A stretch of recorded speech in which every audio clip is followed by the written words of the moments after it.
to sort of be on the flat line. By the way, I'm not kidding. For anyone listening, you think I'm just taking this lightly. On the contrary, there were heroin addicts in my family, and I saw this.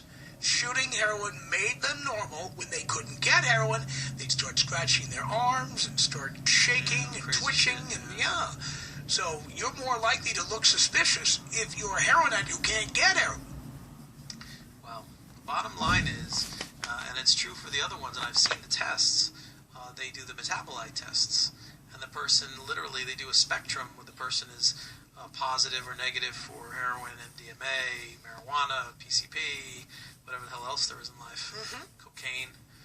What's fascinating, I think, is that if they search your car, which they often do incident to an arrest and so forth, they're not finding any marijuana in particular, or even if they do, particularly marijuana, don't forget, heroin's still quite illegal.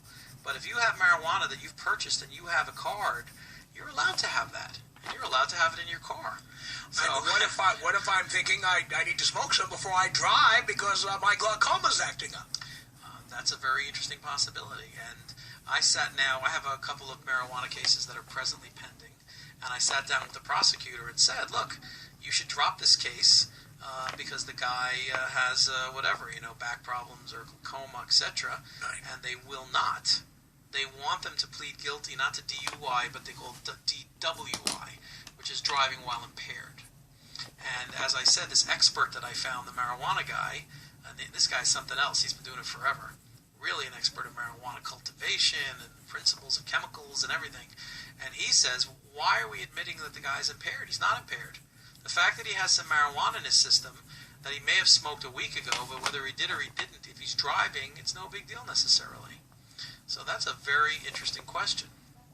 A lot of the DUI cases, I find, are very bizarre, where people drive into trees and they drive off the road because they're fucked up on booze.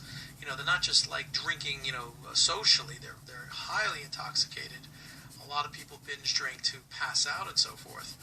But like you talk about, I wonder, I'm trying to remember if it was your uncles. I don't remember who it was that was the heroin addicts. Cousins. My cousins, yeah. I remember your New York three brothers, as I recall. Yeah. Theoretically, I know they're all deceased, but like if one of those guys, as you say, just to be his normal self and to function in normal life as a regular person, needs to use heroin, I don't know how impaired he is. Maybe he's not impaired at all, actually. When he's driving down the street or he's living his life or whatever he's doing, if he has his heroin, he's A-okay. His problem is going to be if he falls below. That's the danger that he has, where he's going to have some heavy-duty withdrawal symptoms or whatever. Wow. Now, on another note, which is not drugs, we've got calls coming in about drugs, but there's another issue that came up this week. I'm afraid to hear. Well, I want to ask you about it. It involves driving, but it's a whole different subject, and that is these laws they made against texting and driving. Yeah, well, that's the same thing. That's the same kind of impairment thing. But here's what's happening. People know what texting is. And in fact, they have these Caltrans signs on the freeway telling you not to text. Yeah. You're going to get a fine. Okay, sorry. But I saw a case recently of a guy who was not texting. He was using his phone as GPS. Right. He wasn't typing. Right. He wasn't communicating.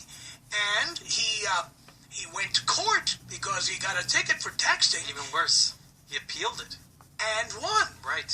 And he won. That's right. So now, what is the reality of that law? Well, I think that, unfortunately, you have this overzealousness where this happened, and I remember this time. You and I talked about this at the time. This was good old Governor Schwarzenegger. And another one, this is recent.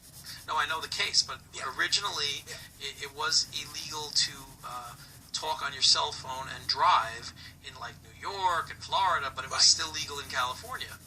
And I remember it was Governor Schwarzenegger, and I remember you were on terrestrial radio, and you said, "Thanks a lot, Schwarzenegger. You gave the police another reason to go through my glove compartment and turn me over and hassle me." Exactly right.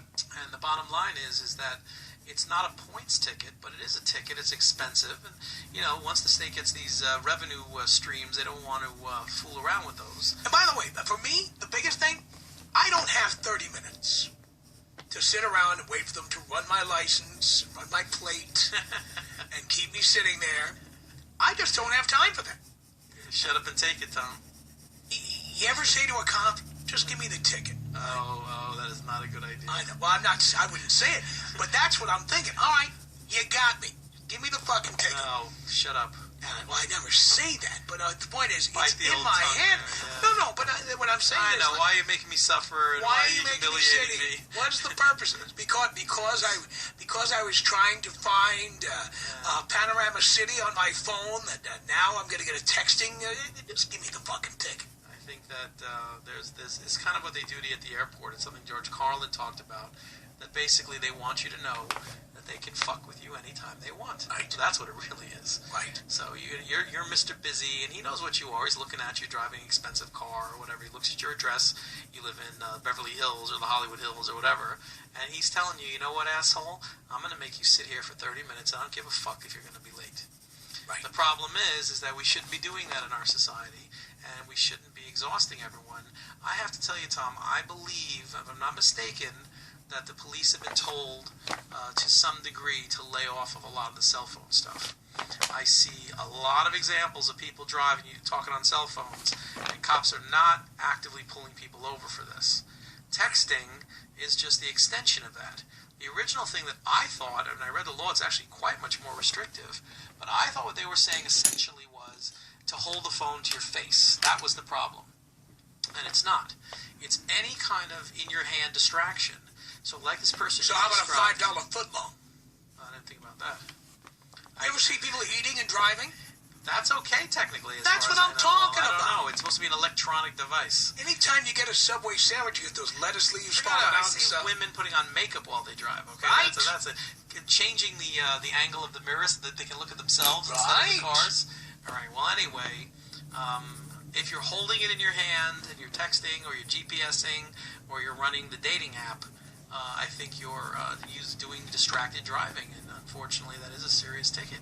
You know, one of the problems But isn't it more distracted to be driving around in circles, lost, not knowing where you are, making wrong turns? Listen, you don't have to convince me, Tom. Oh, I know, I'm just saying. The problem is, and This I mean, is just another stupid law. you have to look at the realities. They sit there in their ivory towers with statistics, and they're showing that more and more car accidents are with people that are texting, or people that are screwing around with their phones, or people that are on the phone. Remember when cell phones became ubiquitous, when people had car phones, that was something that didn't exist before, and so then it started happening, and people having accidents all over the place. Right. And so, they started to say, okay, we gotta do something about this. We gotta get tough. So it's the same issue. I mean, don't forget that, marijuana and heroin was legal at one time. Cocaine was legal at one time. These were considered up-and-coming drugs. They should be legal again. Well, the reason that they were made illegal was because people were afraid of the harm. That was the problem. Right. And there are even political reasons with marijuana that the companies that were making paper were afraid of hemp. Right? Because hemp was a way of creating strong rope and paper and other products, and they didn't want to compete with that. There's cocaine in Coca-Cola. Why is it called Coca-Cola, Tom? Because of coca leaf. Right. That's where cocaine comes from. And so originally when you drank Coca-Cola, it was to keep you awake. Right. And it literally had cocaine in it. It still does.